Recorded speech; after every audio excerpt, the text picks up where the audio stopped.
নমস্কার বন্ধুরা, চলে এসেছি আজকে একটা নতুন ব্লগ নিয়ে। আজকে তেমন কিছু না, এটা হচ্ছে আমাদের পাড়ার, আমাদের বাড়ি থেকে কিছুটা দূরে একটা তারা মায়ের মন্দির। এখানে আমরা প্রত্যেকে পুজো দিতে আসি।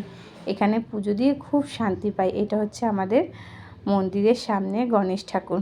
এই হচ্ছে তারা মা।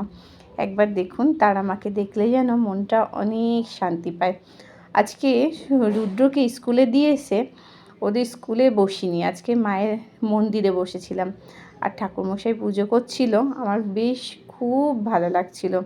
তাই আমি দেখে মনে হচ্ছিল যে আমি কেন একা দেখবো, চলুন আপনাদের সবাইকে আজকে তারা মায়ের মন্দিরটা পুরো ঘুরিয়ে দেখাই।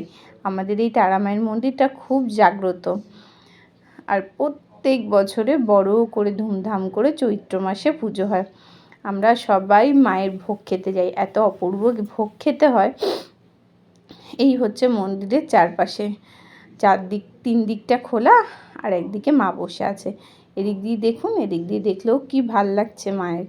মায়ের মুখটা দেখলে এই যেন এত কষ্ট, এত দুঃখ সব ভুলে যাই আমরা। কোথাও যেন আজকে খুব শান্তি অনুভব করলাম। মনে হচ্ছিল সত্যি আমি যে কোথায় এসছি। একটা মন্দিরে আসলে না মনে যেমনি শান্তি পাওয়া যায়। ঠাকুরমশাই আজকে মালা পরিয়ে দিচ্ছেন। আমি এই দৃশ্যগুলোকে দেখছিলাম আর খুব খুব ভালো লাগছিল।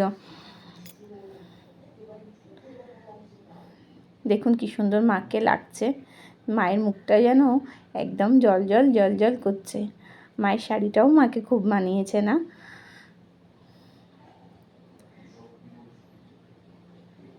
আমি ভাবলাম আমিও গিয়ে পুজো দিলে ভালো হতো, কিন্তু না, আমি তো আর বেলা করে গেছি, কিছু ফল প্রসাদ কিনে নিয়ে যাইনি, পুজো দেবো কী করে।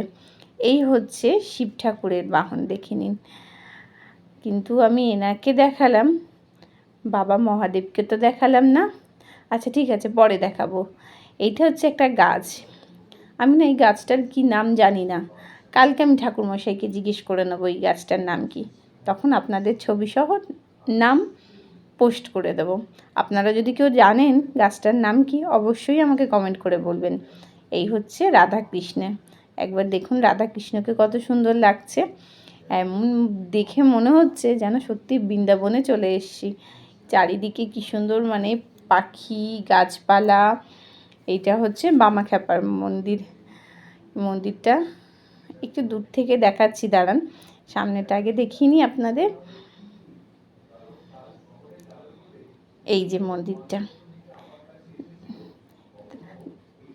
এই হচ্ছে রাধাকৃষ্ণের মন্দির। রাধাকৃষ্ণের মন্দিরটা সামনের দিক দিয়ে তো দেখিয়েই দিয়েছি। এই হচ্ছে বাবা মহেশ্বর। এবার দেখুন, আমি তখন বাবা মহেশ্বরকে দেখাইনি, একবারে ডাইরেক্ট আমাদের এনাকে দেখিয়ে দিয়েছিলাম। বাবা মহাদেবকেও এবার দেখিয়ে দিলাম। আসার সময় ভালো করে একটু মহাদেবের দর্শন করে নিলাম। আর মা তারা মায়ের মন্দিরে পুজো দিচ্ছিল ঠাকুরমশাই। এই বাচ্চাটা না আজকে জন্মদিন, এর জন্মদিনের জন্য ওর মা পুজো দিতে নিয়ে এসছে ওকে। ও তো খুব খুশি। আমি বসেছিলাম, ও আমাকে দেখে বলছে আমিও বাড়ি যাব না। টাটা, বাই, পরে হবে দেখা আবার।